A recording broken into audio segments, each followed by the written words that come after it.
మీ బట్టలకి సాఫ్టింగ్ ప్రొటెక్షన్ ఇచ్చే సరైన ప్రొడక్ట్ ఎలిమ్ ఫ్యాబ్రిక్ కండిషనర్. నమస్తే, welcome back to IT media. మన ఆయుర్వేదం ప్రోగ్రామ్కి అందరికీ స్వాగతం. ఈరోజు నేను ఒక స్పెషల్ గెస్ట్తో అయితే మీ ముందుకు వచ్చాను. కొన్ని సంవత్సరాలుగా ఆయుర్వేద వైద్యానికి తన లైఫ్ మొత్తాన్ని పరిమితం చేశారు అని చెప్పుకోవచ్చు. చాలామందికి మెడిసిన్స్ ఇచ్చారు, చాలామంది బెనిఫిట్స్ పొంది మళ్ళీ వాళ్ళ రిలేటివ్స్ని కానీ ఫ్రెండ్స్ని కానీ ఆయుర్వేద వైద్యం వైపు నడిపించే ప్రయత్నం కూడా చేస్తున్నారు. ఆయన ఎవరో కాదు, ఆంజనేయ రాజు గారు, ట్రెడిషనల్ హీలర్ ఇంకా హెర్బలిస్ట్. సో సార్తో మనం ఉన్నాము. ఈరోజు కొన్ని మంచి విషయాలు తెలుసుకునే ప్రయత్నం చేద్దాం. నమస్తే సార్. నమస్కారం. ఎలా ఉన్నారు సార్? బాగున్నానండి. బాగుండాలి సార్, మీరు బాగుంటేనే మేము అందరం బాగుంటాం. అయితే చాలామందికి వచ్చే డౌట్స్ని మనం క్లారిఫై చేస్తున్నాము. ఇప్పుడు పిల్లల్లో విటమిన్ డి లోపం, B12 లోపం, అసలు ఆ B12 అనేది నాన్ వెజ్లో తప్ప వెజ్లో ఎక్కడా దొరకదు అనే ప్రచారం కూడా జరుగుతుంది బయట. మన శరీరానికి కావాల్సిన B12, డి విటమిన్, ఈ కాల్షియం ఇవన్నీ అందాలి అంటే మనం ఎలాంటి ఆహారం తీసుకోవాలి? చాలా మంచి ప్రశ్న అమ్మా ఇది. అందరికీ ఇప్పుడు ఆల్మోస్ట్ 100 మంది ఉంటే 90 మందికి D3 B12 డెఫిషియన్సీ ఉంటుందమ్మా. ఈ కరోనా వచ్చి వెళ్ళాక ఈ B12 అనేది కొంతమందికి 900 ఉంటే చాలా గొప్ప రీడింగ్, 2000, 1800, 1500 ఇలా కూడా ఉంటుందమ్మా. ఎప్పుడు చూడలేదు ఆ రీడింగ్లు నేను. అంటే బాడీలో సమ్ అనీవెన్గా ఏదో జరుగుతుంది. బీపీ రీడింగ్స్ సార్ అవి? B12 సారీ B12 2000 అమ్మ, 1800 అలా ఉంటుంది కొంచెం. అసలు 900 చిల్లరే హైయెస్ట్ రీడింగ్ మనకి. అటువంటిది అంతవరకు వెళ్ళిపోతుంది అనమాట. అంటే ఎక్కువైనా కూడా ఇబ్బంది కదా సార్. దానికి విటమిన్ సి తీసుకుంటే పొల్లటి మీరు తీసుకుంటే నిమ్మలంగా కంట్రోల్ బ్యాలెన్స్ అయిపోతుంది. దాని గురించి కొన్ని చాలా సైడ్ ఎఫెక్ట్లు ఉంటాయి దాన్ని అలా వదిలేస్తే. అందుకు దాన్ని కంట్రోల్ చేయాలి అంటే తప్పనిసరిగా విటమిన్ సి తీసుకోవాలి. ఎందుకు ఇట్లా ఎక్కువైపోతుంది సార్? అది బాడీలో తెలియని మార్పులు జరుగుతున్నాయమ్మా కరోనా వచ్చి వెళ్ళాక. అంత క్రితం ఇలాంటి కేసులు ఉండేవి కాదు, నాకు తెలిసి ఉండి నా దగ్గరికి వచ్చేవారు కాదు. ఇప్పుడు రిపోర్ట్లు తెచ్చిన వాళ్ళు కొందరు చూసి మేము షాక్ తింటున్నాం. అరే 2000 D3 B12 ఉంటుంది. అలాగే B12 నాన్ వెజిటేరియన్లోనే కాదండి, తౌళ్ళలో హైయెస్ట్ ఉంటుందమ్మా. మనం రైస్ ఆడేస్తాం కదా, బ్రాన్ అంటాం కదా, అందులో కోన్ తౌడు అని పాలిష్ పెట్టినప్పుడు పైన రెడ్గా ఉన్న పొరని సెపరేట్గా తీస్తారు. ఆ తౌడు పూర్వం సుమ్మిలుండలో, నువ్వులుండలో ఇలాంటి వాటిలో కొంచెం కలిపి పెట్టివరమ్మ. అలాగే తౌడుని కూడా డైరెక్ట్గా నెయ్యి బెల్లం వేసి ఉండలకి చేసి పెడితే అంత కమ్మగా వేపించి అది సిమ్లో అదో కూడా తెలిసేది కాదనమాట. అంటే సున్నుండో అదే కూడా అంత టేస్ట్గా ఉండేది. వాళ్ళు మరి ఈ సైన్స్ తెలియదు కదమ్మా. ఇప్పుడు B12 గురించి వాళ్ళకి తెలియదు కానీ పెట్టేవారు. అదేవిధంగా ఆర్ట్విక్లు ఉన్నారు. నార్త్ ఈస్ట్లో అది నాకు తెలియదు కానీ మన ఆంధ్రాలో అయితే చాలా బాగా తెలుసమ్మా నాకు. ఎందుకంటే జంగారెడ్డిగూడెం కానీ ఆ పైన కానీ సాలూరు, మక్కువ, ఒరిస్సా బార్డర్ వీళ్ళందరూ కూడా ఏంటంటే అడవిలో మామిడి చెట్లు ఉంటాయి కదండి. ఈ మామిడి చెట్లు యొక్క నాటు చెట్లు కదా, ఈ పైన గుంజు తక్కువ ఉంటుంది, టెంక ఎక్కువ ఉంది, లోపల జీడి ఎక్కువ ఉందమ్మా. కొన్ని గూడెల్లో ఎలాగంటే ఎవరైతే ఎక్కువ జీడి కలెక్ట్ చేస్తే వాడే నాయకుడు ఆ సంవత్సరం. ఓహో. అది మళ్ళీ ఊళ్ళోకి పట్టుకొచ్చామ్మా. అందరూ ఆ జీడి బద్దలు కొట్టి ఒక చోట కుప్ప పోసి దాన్ని పిండి ఆడుకుని వర్షం పడగానే ఆ పిండి జావ తాగేవారు అందరూ. హయ్యెస్ట్ B12 ఉంటుందమ్మా అందులో. హయ్యెస్ట్ B12 ప్లస్ బ్యాక్టీరియాని చంపడంలో మిరాకిల్ అనమాట మామిడి జీడి అనేది. మనం దాన్ని తినేసి పాడేస్తాం కానీ ఒక మిరాకిల్ మెడిసిన్ అమ్మా. ఇప్పుడు మామిడికి తిన్న తర్వాత లోపల ఉండే విత్తనాలు, విత్తనం లోపల పప్పు ఉంటుంది కదమ్మా తెల్లగాని, అది హైయెస్ట్ ఐరన్ ఉంటుంది, హైయెస్ట్ B12 ఉంటుంది. అసలు ఆ పౌడర్ రోజు మీరు ఒక చిన్న స్పూన్ ఒక 2 to 3 grams కనుక నీళ్ళలో కలుపుకుని డైలీ తాగేస్తే బాగా ఒగరగా ఉంటుంది. పొట్టలో నులిపురుగులు మొత్తం చచ్చిపోతాయండి. B12 అనేది వితిన్ 20 daysలో మీకు నార్మల్ అయిపోతుంది. అంత అద్భుతంగా మామిడి జీడి అనేది పనిచేస్తుంది. ఎప్పుడు ఎక్కడ వినంది B12 అంటే ఇంకేవో సోయా బీన్స్ లేకపోతే ఇంకేవో రకరకాలుగా చెప్తూ ఉంటారు. అంత సింపుల్ ట్రీట్మెంట్స్ మన ఆయుర్వేదంలో ఉన్నాయండి. అలాగే మీకు చెప్పాను కదా, ఇవి కూడా బాగా తినేవారని పూర్వం, తౌడు ఉండలు ఇలాంటి. దానివల్ల అంటే బ్రౌన్ రైస్ వల్లే B12 అసలు ఎవరికి డెఫిషియన్సీ వచ్చేది కాదండి. ఇంకా మళ్ళీ దాన్ని వేస్ట్ చేయకుండా తౌడుకు అంటే కోళ్ళకైనా పెట్టేవారు, లేకపోతే బాగా పాలిచ్చి గేదెలకైనా పెట్టేవారు, మనుషులు కూడా. ఇప్పుడు డాక్టర్లు, మా బ్రదర్ ఇవన్నీ అమ్ముతా అండి న్యాచురల్గా పండించి, అతని దగ్గర తౌడు వచ్చినట్టు డాక్టర్లు పట్టుకుంటున్నారు కొంతమంది. తౌడుండ్లు అంటే ఇప్పుడు ఎంత అవేర్నెస్ వచ్చింది అనేది మీకు తెలుసుకున్నాం. అలాగే ఇప్పుడు D3 అంటున్నారు. D3 100కి 90 మందిలో డెఫిషియన్సీ ఉంటుందమ్మా. ఇవాళ మనకు వచ్చే జబ్బులన్నీ కూడా D3 డెఫిషియన్సీ వల్లే మ్యాక్సిమం. మా దగ్గరికి వస్తున్నారు, కీళ్ళ నొప్పులు అంటారు, ఆర్థరైటిస్ అంటారు, మందులు ఇస్తాం, 3 నెలలు ఇచ్చినా 4 నెలలు ఇచ్చినా తగ్గకపోతే వెంటనే టెస్ట్ చేయండి. D3 12, 15, 18, 20 ఇలా ఎంత ఉండాలి సార్ D3? 30 పైన ఉండాలి. వెంటనే ఆ D3కి సంబంధించిన మనం మామూలుగా ఎండలో ఉండండి అని చెప్తారు. ఎండలో ఉంటే ఒక 6 నెలల సంవత్సరం ఉంటే అప్పుడు ఏమన్నా పెరుగుతున్నాం, ఇమీడియట్గా ఏం పెరగదు. అందుకు ఈ బాధల నుంచి బయటపడాలంటే సప్లిమెంట్స్ వచ్చినాయి. హ్యాపీగా సప్లిమెంట్ వాడుకుంటే తొందరగా బయటపడతారు. సప్లిమెంట్ వాడుకుంటా ఇమీడియట్గా మన ఫుడ్ హ్యాబిట్స్ మార్చుకోవాలండి. మనకు వచ్చే జబ్బులన్నీ ఫుడ్ వల్లే వస్తాయి. 99% ఫుడ్ హ్యాబిట్ వల్ల, తినే ఆహారం వల్ల. మనిషి యొక్క ఆలోచన కూడా తినే ఆహారం మీదే ఆధారపడుతుంది. బీట్రూట్ ఎక్కువగా తిన్నారనుకోండి, మీకు D3 బాగా పెరుగుతుంది. బీట్రూట్ వెజిటేరియన్స్ అయితే, పాలకూర, పాలు వీటిలో బాగుందమ్మా. ఎన్వి తినే వాళ్ళు అయితే చిన్న చేపలు, ఎగ్గు వీటిల్లో కూడా చాలా బాగుంది. ఈ అలవాటు చేసుకుని కనుక దీన్ని అట్లీస్ట్ వారంలో 3-4 రోజులు తింటా ఉంటే ఫ్యూచర్లో మళ్ళీ తగ్గకుండా అవుతుందండి. ఎప్పుడైతే D3 ప్రాబ్లం వచ్చిందో, D3, B12 ఈ రెండాటి మీద అన్నీ ఇంపార్టెంటే, కానీ మోస్ట్ ఇంపార్టెంట్ D3 అండి. D3 ఇచ్చి అమెరికాలో నేను గూగుల్లో చూశాను, నిజం ఒకటిదో తెలియదమ్మా అది. ఒక డాక్టరు కరోనాకి తన దగ్గరికి వచ్చిన వాళ్ళందరికీ కూడా D3 2 lakhs 1 lakh డోసే ఇచ్చారంట. ఒక్కళ్ళు కూడా ఆయన దగ్గర పోయిన వాళ్ళు కానీ సీరియస్ అయిన వాళ్ళు కానీ లేరంట, బ్రతకలేదు, అందరూ బతికారు. ఒక్కళ్ళకి కూడా జబ్బు తగ్గని వాళ్ళు ఒక్కళ్ళు కూడా లేరు. Immediate recovery. ఆ తర్వాత ఆయన ఎందుకు ఇంత సక్సెస్ వచ్చిందంటే, ఆయన నేను ఇలా చేశాను D3 వల్ల ఇవన్నీ వస్తున్నాయని ఆయన జైల్లో వేశారు. మెడికల్ పర్మిషన్ లేకుండా నువ్వు ఎలా ఇచ్చావు? అయ్యో, బతికారు కదా వాళ్ళు. వేల మందిని బతికించాడు ఆయన. వేల మందికి ఇమీడియట్ గా జబ్బు తగ్గించాడు, కోట్లు ఖర్చు అవ్వకుండా. దాని మీద రీసెర్చ్ చేసి అటువంటి వాళ్ళని ప్రోత్సహించాలండి. కానీ అతనికి ఒక సిస్టమ్ ఉంది, మెడికల్ సిస్టమ్ అనేది. ఆ సిస్టమ్ దాటి నువ్వు బయటికి వెళ్ళావు కాబట్టి నేను శిక్షించాలి అని ఆయన శిక్షించారు పాపం. అది గూగుల్లో చూశాను, మరి నిజం ఉంటుందో మనకు తెలియదు అనుకోండి. అంటే D3 అనేది అంత ఇంపార్టెంట్ అని ఆయన చెప్పాడు. ఇప్పుడు మనం గూగుల్లోకి వెళ్ళి ఏది చూసినా చాలా జబ్బులకి D3 డెఫిషియన్సీ కారణం అని మనకే తెలుస్తుంది. మంచి మంచి డాక్టర్లు, రీసెర్చ్ స్కాలర్స్, గొప్ప గొప్ప PhD వాళ్ళు చెప్పేది అదే. అందుకు ఈ D3 సప్లిమెంట్స్ ఏవైతే ఉన్నాయో అవి మనం వారంలో కనీసం 3-4 సార్లు బీట్రూట్, పాలకూర, లేకపోతే పాలు ఎక్కువగా తీసుకోవడం, ఆవు నెయ్యి ఎక్కువగా తీసుకోవడం. ఆవు నెయ్యిలో కూడా D3 ఉంటుందమ్మా. ఇలాగనమాట. చిన్న చేపలు తింటే మంచిదే. చిన్న చేప తింటే మీకు కాల్షియం డెఫిషియన్సీ కూడా ఉండదండి. అదేవిధంగా ఇవాళ కాల్షియం డెఫిషియన్సీ మీకు 40 ఏళ్ళు వచ్చేసరికి మనం ఏదైనా బోన్ పెయిన్స్ అని కానీ ఒళ్ళు నొప్పులు అని కానీ వెళ్తే కాల్షియం తగ్గిపోతుంది, ఒక కాల్షియం ట్యాబ్లెట్ పెట్టేద్దామని రాస్తున్నారు డాక్టర్లు. స్త్రీల్లో ఎక్కువగా కాల్షియం డెఫిషియన్సీ రావడానికి కారణం ఉందాం. ఎందుకంటే వీళ్ళకి మెన్స్ట్రువల్ సైకిల్ అనేది ఎవ్రీ మంత్ రావడం వల్ల చాలా మినరల్స్ వేస్ట్ అయిపోతాయి కాబట్టి జెంట్స్లో అంత ప్రాబ్లం ఉండదు. ఆ కాల్షియం అతిగా వాడటం వల్ల అనేక సైడ్ ఎఫెక్ట్లు కూడా వస్తాయి ఫ్యూచర్లో. వీళ్ళు ఏం చేస్తారంటే డాక్టర్ ఏదో 2 నెలల బాడీ మానిపిందామని ఆయన రాస్తాడు. వీళ్ళు ఏం చేస్తారు, ఆయన రాశాక ఇంకెప్పుడు ఆయన అడగరు. కాల్షియం మంచిది కదా అని కొన్ని సంవత్సరాల పాటు మింగుతూనే ఉంటారు.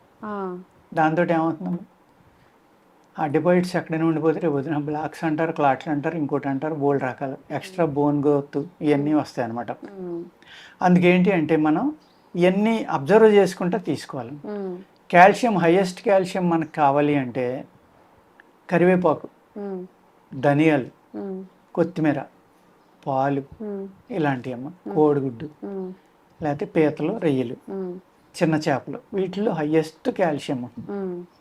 ఇటువంటి ఆహారంలోనే మనకి సప్లిమెంట్ని ఏదైతే మనకి తక్కువ ఉన్నదాన్ని ఫిలప్ చేసేది అంటే సరిపోయేలాగా మన శరీరానికి అందించి ఏ ఏ ఆహారాలు ఉన్నాయో ఆ ఆహారాన్ని ఆధారంగా తీసుకున్నామో మనం చేసుకుంటే చాలా రకాలైన జబ్బుల్ని మనం తగ్గించేసుకోవచ్చు ఆహారం ద్వారానే. అదేవిధంగా మనం ఏం చేస్తున్నామో మంచిదనేమో ఎక్కువ తినేస్తాం, చెడ్డదంటేనేమో పూర్తిగా మానేస్తాం. అలా కాదు, ప్రతి దాంట్లో కొన్నాళ్ళ తర్వాత ఏం చేస్తున్నారు, మనం ఏది మానేస్తున్నామో అదే మంచిదని చెప్తున్నారు. మళ్ళీ ఏది బాగా తింటున్నామో అదేమో దానివల్ల సైడ్ ఎఫెక్ట్ అంటున్నారు. అప్పటికే టైం అయిపోతుంది, నష్టం వచ్చేస్తుంది మనకి. జరిగేది నిజంగా జరిగేది అయితే జరిగిపోవాలి. అందుకు అలా కాకుండా ఒక బ్యాలెన్స్డ్ డైట్ అనేది పెట్టుకుని, పూర్వకాలం ఎలా ఉండేది, మన వాళ్ళు ఎలా తినేవారు, ఎందుకు అంత ఆరోగ్యంగా ఉన్నారు వాళ్ళు. ఇప్పుడు ఏమంటారంటే లైఫ్ స్పాన్ పెంచాము, అప్పుడు యావరేజ్ లైఫ్ స్పాన్ 55-60 ఉంటే ఇప్పుడు 80కి తీసుకెళ్ళాం. ఉపయోగం ఏంటి అనేది నాకు అర్థం అవట్లేదమ్మా. రోగాలతో కూడిన లైఫ్ 80 ఏళ్ళు ఉన్నా రోజు ఉదయం ఒక 5-6 బిళ్ళలు, సాయంత్రం 5-6 బిళ్ళలు, 20 మింగి వాళ్ళు కూడా ఉన్నారు సార్. మా రిలేటివ్సే ఉన్నారు, మా పక్కింటి వాళ్ళు, మా బాబాయ్, బిన్ని, లేకపోతే నానమ్మలు చాలా మంది ఉన్నారు. కరెక్ట్గా 11-12 టాబ్లెట్స్ వేసుకుంటారు వాళ్ళు. షుగర్కి, బీపీకి, కాళ్ళు నొప్పులు అని చెప్పి అవన్నీ హార్ట్కి సంబంధించినవి. మళ్ళీ వీటన్నిటిని కంట్రోల్ చేసేలాగా మార్నింగ్ గ్యాస్ టాబ్లెట్ ఒకటి ఇన్ని వేసుకుంటున్నారు కదా, గ్యాస్ ఫామ్ అవ్వకుండా అని చెప్పి. ఇలాగా అంటే లైఫ్ స్పాన్ పెంచామంటున్నారు కానీ ఎటువంటి లైఫ్ స్పాన్ పెంచాం మనం, అది పూర్వానికి ఎప్పటికీ డిఫరెన్స్ అమ్మ. అందుకే ఏంటంటే ఈ D3, B12 అనేది చాలా ఇంపార్టెంట్, అందులో డౌట్ ఏం లేదు. కాల్షియం కూడా పిల్లల కాడి నుంచి పెద్దవాళ్ళ దాకా అందరికీ. కాల్షియం మరి మిల్క్లో బాగానే ఉంటుందమ్మా. చాలామంది మిల్క్ ప్రోడక్ట్ తినొద్దు అంటున్నారు, మిల్క్ జోలికి వెళ్ళొద్దు అంటున్నారు, మిల్క్ తాగొద్దు అంటున్నారు. అడల్టరేట్ అయిపోతున్నాయి సార్ చాలా. మనం చాలా మంచిది కాదమ్మా, అడల్టరేట్ ఉంటే మంచిది కాదు. ఏది మంచిదో ఏది చెడ్డ పాలు, అసలు పాలు తాగుతున్నామో లేకపోతే ఇంకేంటో కూడా అర్థమయ్యే సిచ్యువేషన్ లో మనం ఉన్నాం. ఆ సిచ్యువేషన్ 100% కరెక్ట్ అండి. అంచేత అసలు పాలు కాదో తెలియని పరిస్థితిలో కూడా ఉన్నాం మనం. మరి అంత చిన్న బిడ్డకు కూడా మనం ఆ పాలు ఇస్తున్నాం. మరి అడల్ట్రేషన్ చేసి వాళ్ళని ఏం చేయాలమ్మా? మన చట్టాలేమో సంవత్సరాలు పడుతుంది శిక్షించడం. మీరు అన్నట్టు వైద్యం చేసే వైద్యుడిని తీసుకెళ్ళి లోపలేస్తున్నారు. ఇలా అడల్టరేట్ చేసే అమ్మాయి వాళ్ళనేమో ఏం చేస్తారు, వాళ్ళని పట్టుకుంటారు, పైన వేస్తారు. ఇక్కడ వేరే చోట తీసుకెళ్ళి మళ్ళీ వేరే చోట వాడు అలానే చేస్తాడు. ఆ చుట్టుపక్కలంతా నమ్మించేసి. ఒక వీడియో కూడా వచ్చింది, మా ఇంట్లో చిన్న బాబు ఉన్నాడు, ఇప్పుడు ఇవన్నీ చూపిస్తున్నారు, నిజమైన పాలేనా అడిగాను నేను. చూడండి ఎలా వచ్చిందని చెప్పి ఒక వీడియో చేసి పెట్టింది ఆవిడ. మైదా సాగినట్టు సాగుతున్నాయి ఆ పాలు. మరి అసలు ఏం కలుపుతున్నారో అందులో ఏంటో. ఎంత ప్రమాదం అమ్మా అది, పిల్లలు నాశనం అయిపోయినట్టు కదా. మర్డర్ తోటి సమానం అమ్మా అది. మరి ఎందుకు గవర్నమెంట్ పట్టించుకోవట్లేదు నాకు అర్థం అవుతుంది. నిజంగా మర్డర్ చేసినట్టే కదా, ఒకళ్ళని కాదు 100 మందిని. స్లో పాయిజన్ లాగా స్లో పాయిజనే కదా, సర్వనాశనం అయిపోతుంది. శరీరం పాడైపోతుంది, అన్ని పాడైపోతాయి, డబ్బులు అయిపోతాయి, సుఖానికి ఉండదు, మనుషులు మనకు దక్కకుండా పోవచ్చు రేపొద్దున ఈ కెమికల్స్ వల్ల. ఎన్నో ప్రమాదాలు జరుగుతున్నాయండి. అంచేత ఏంటంటే ఆ పాలు మనకు ఒరిజినల్ పాలు అని తెలుసుకుంటే పాలు తీసుకోవడం వల్ల కాల్షియం పెరగడం అనేది 100% షూరం. అలాగే మనకి దేంట్లో ఉంటాయి ఐరన్ డెఫిషియన్సీ, ఉసిరికాయ తింటాం, లేకపోతే యాపిల్లో ఉంటుంది, లేకపోతే మామిడి జీడిలో ఉంటుంది. ఇలాగ మీరు ఒకటేనమ్మా, మీరు కత్తిపేటతోటి కోసినప్పుడు, చాకుతోటి కోసినప్పుడు ఏదైతే నల్లగా వస్తుందో అవన్నీ ఐరన్ ఉన్నట్టుండి అందులో. ఐరన్ హైయెస్ట్ ఉన్నప్పుడే మీకు ఆ రంగు మారిపోతుందండి వెంటనే. అలా మరి B12 డెఫిషియన్సీ వచ్చినప్పుడు, షుగర్ ఉన్నప్పుడు, మనకి బలహీనంగా అనిపించినప్పుడు, వీటన్నిటికీ ఈ పుల్కా లేదా చపాతీలోనే ఇంకొన్ని ఇంగ్రీడియంట్స్ యాడ్ చేసుకొని చక్కగా ఎలాంటి మెడికేషన్ తీసుకోకుండా మనకి ఫుడ్ ద్వారానే ఈ విటమిన్స్ కానీ మినరల్స్ కానీ అన్నీ అందేలా చేసుకోవచ్చు. మరి అవేంటి, ఏం ఇంటేక్ చేసుకుంటే మనం ఇంకా ఆరోగ్యంగా ఉండే అవకాశం ఉంటుంది, ఈ విషయం తెలుసుకుందాం. ప్రస్తుతం మనతో ఉన్నారు వంటింటి చిట్కాలకు కేర్ ఆఫ్ అడ్రస్ అయిన చిట్టిబొట్ల మధుసూదన్ శర్మ గారు. నమస్తే అండి. నమస్తే. ఎలా ఉన్నారు sir?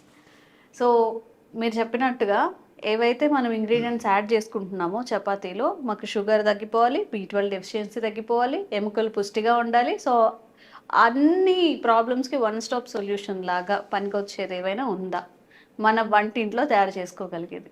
So double benefits, multiple benefits ఉండాలంటారు మనం తీసుకునేటువంటి వాటిలో. డబుల్ ధమాకా లాగా. Very good. మంచిదమ్మా, కాన్సెప్ట్ మంచిది.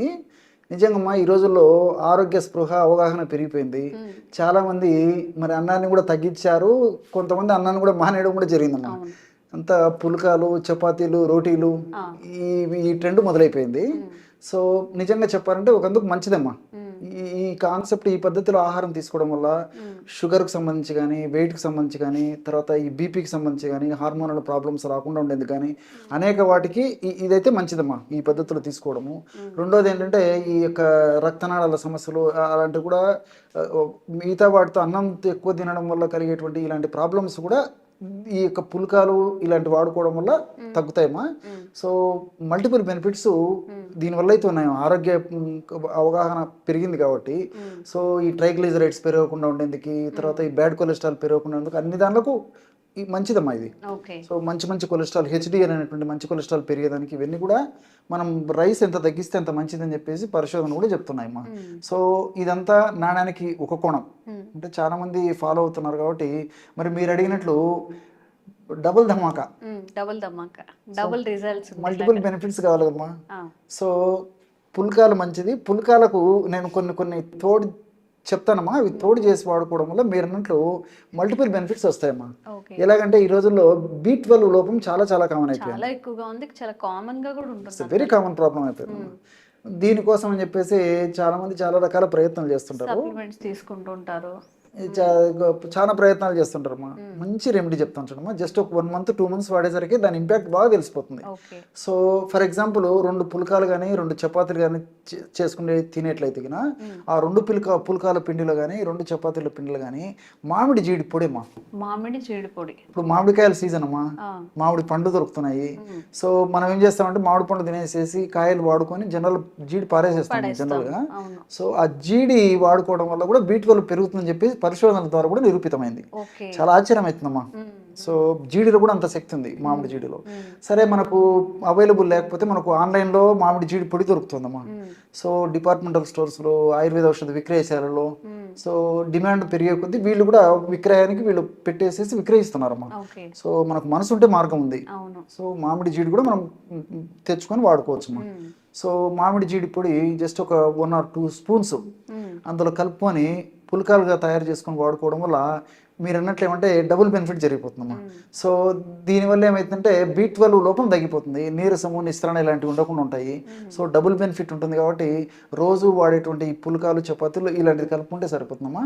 దీనివల్ల ఏంటంటే మామిడి జీడి పొడి సపరేట్గా తీసుకోవాలంటే కొంచెం తీసుకోవడం కొంచెం ఇబ్బంది కొంతమందికి అమ్మా, కొంచెం టేస్ట్ ఏదో కొంచెం ఇబ్బంది ఉండి ఆ ఇబ్బంది కూడా ఈ పుల్కాలు కలపడం వల్ల ఉండదు అన్నమాట, చాలా టేస్టీగా ఉంటుంది. సో ఆ విధంగా తయారు చేసుకుంటే సరిపోతుంది. అట్లే షుగర్ అమ్మా, ఈ రోజు షుగర్ వాళ్ళకు కూడా అమ్మా ఒక్కోసారి ఎన్ని మందులు వాడినప్పటికీ కంట్రోల్ కాదు, రకరకాల ప్రయత్నాలు చేస్తుంటారు. కొంతమంది కొద్ది మందులతోనే కంట్రోల్ అవుతుంది, మళ్ళీ పెరుగుతుందామని చెప్పేసి భయపడుతుంటారు. ఇలాంటి వాళ్ళకి ఏంటంటే ఈ షుగర్ వాళ్ళు కూడా చాలా మంది కూడా ఈ పుల్కాలు, చపాతీలు, రోటీలు ఇలాంటివి తింటుంటారు అమ్మా. గోధుమ పిండి చపాతీలు కానీ, మల్టీగ్రెయిన్ పిండి చపాతీలు కానీ, తర్వాత మల్టీ మిల్లెట్స్ చపాతీలు కానీ, రోటీ కానీ ఏదో ఒక పద్ధతిలో ఇవే వాడుతుంటారు. సో వీళ్ళు ఏం చేయాలంటే వాళ్ళు వాడేటువంటి 2 పుల్కాల పిండిలో వారు చపాతీలు కానీ ఏవైనా సరే 2 వాడారంటే అందులో ఒక 2 teaspoons ఈ పనస కాయల పొడి దొరుకుతుందమ్మా. పనసకాయల పొడి చాలా టేస్ట్గా ఉంటుందమ్మా, మీరు ఆశ్చర్యపోతారు. అంటే అవి పండక ముందే వాటిని పొడి చేసి పెట్టేస్తారా, ఎండబెట్టేసి? ఓకే. లోపల పనస తొనలు పొడి చేసి అమ్ముతారమ్మా. సో 2 teaspoons తీసుకొని ఒక teaspoon మెంతులను వేయించేసినటువంటి పౌడరు. మీకు మెంతులు అంటే చేదు ఉంటాయి, సపరేట్ తీసుకోవాలన్నా కొంతమందికి ఇబ్బంది అవుతుంది.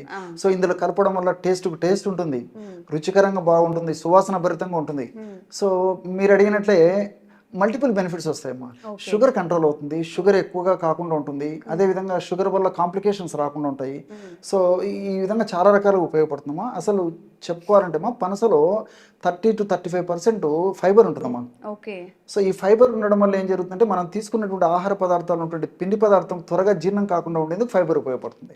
మెంతుల గురించి చెప్పాల్సిన అక్కర్లేదమ్మా, చాలా మందికి తెలుసు కాబట్టి మెంతులు అనేసరికి షుగర్ గుర్తొస్తుంది, షుగర్కి ఇది ఔషధం అని చెప్పేసి గుర్తొస్తుంది కాబట్టి సరే మెంతులు కూడా చాలా చక్కగా ఉపయోగపడతాయమ్మా ఈ యొక్క షుగర్ నియంత్రించేందుకు. సో ఈ పద్ధతిలో షుగర్ కంట్రోల్ ఉంచుకునే దానికి పుల్కాలు ఉపయోగపడతాయి. అదేవిధంగా ఈ రోజుల్లో మలబద్ధక సమస్యమ్మా. సో ఎంత ప్రయత్నం చేసినా మోషన్ అవ్వదు.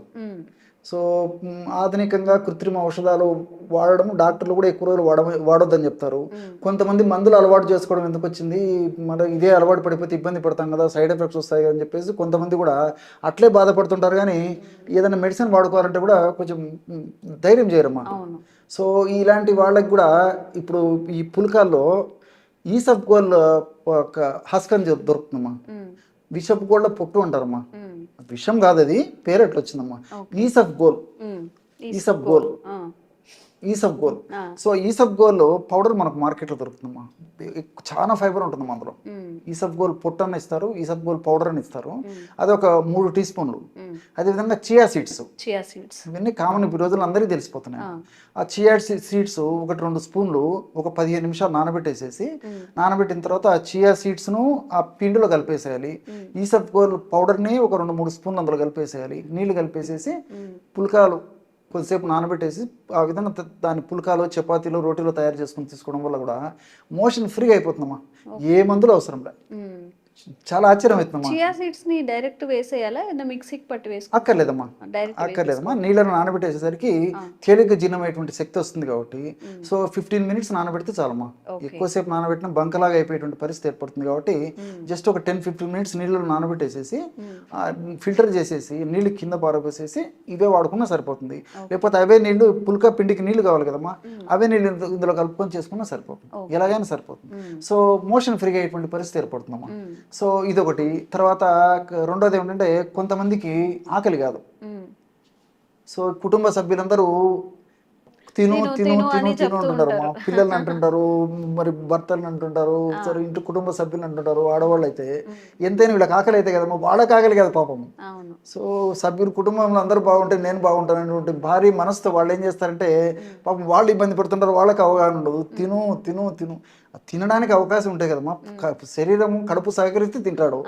సో ఇలాంటి వాళ్ళకి ఏం చేయాలంటే మా సింపుల్ ఇది చెప్తాను చూడమ్మా.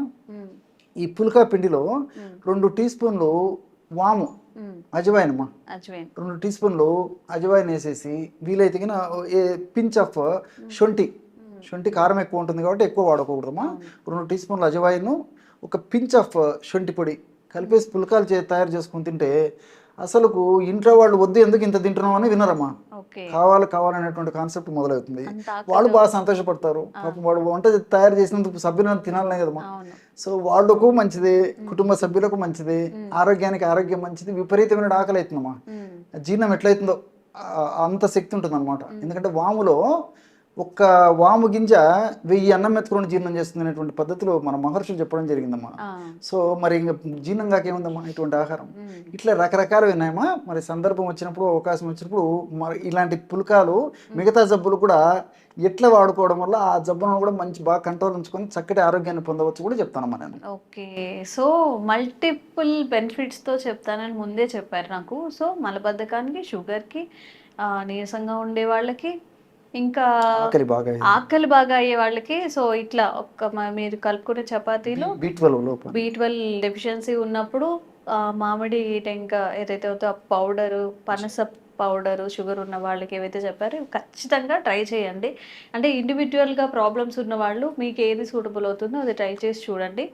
ఒక 1 మంత్ యూస్ చేసిన తర్వాత మీకు రిజల్ట్ తప్పకుండా తెలుస్తుంది. అంటే వెంటనే ఇమీడియట్గా ఎఫెక్ట్ కావాలనుకోవడం కూడా తప్పు. మనకి చాలా రోజుల నుంచి డిసీజ్ ఉన్నప్పుడు చిటికలో మనకి సొల్యూషన్ రావడం అనుకోవడం కూడా తప్పు. కాబట్టి ఒక 1 మంత్ 2 మంత్స్ వాడండి, తప్పకుండా రిజల్ట్స్ కనిపిస్తాయి. మీకు ఎలా అనిపించిందో కామెంట్స్ చేయండి. అండ్ ఎలాంటి ఆరోగ్య సమస్యలు ఫేస్ చేస్తున్నాం కానీ కామెంట్స్ చేయండి. తప్పకుండా వీడియో చేసే ప్రయత్నం చేస్తాం. Thank you sir. Sir, one life lesson what medicine has taught you. Whatever you can do without expecting. But I really believe మన పాజిటివ్ యాటిట్యూడ్ ఉంటేనే మనం ఏదైనా సాధించగలం. గట్ని మనం కరెక్ట్గా డీల్ చేసినట్లయితే అది మనకి పాజిటివ్ హార్మోన్స్ని రిలీజ్ చేస్తుంది. షుగర్ వచ్చిన వాళ్ళ పరిస్థితి ఏంటి? పొట్ట దగ్గర పెరిగితే దాన్ని ఆండ్రాయిడ్ అంటారు. ఆండ్రాయిడ్ ఫోన్ కదా. అసలు థాట్స్ ఎందుకు వస్తాయి? బ్రెయిన్ డెడ్ అంటే దానికి ప్రపంచం అంతా కూడా కొన్ని నిర్దిష్టమైనటువంటి లక్షణాలు ఉంటాయి. మానసికంగా ధైర్యంగా ఉంటే క్యాన్సర్ జయించవచ్చు. You are a doctor for a cause sir, అంతే. వాళ్ళకి వచ్చిన ఆదాయం కాకుండా ఫ్రీ సర్వీస్ ఎంతమందికో చేస్తారు.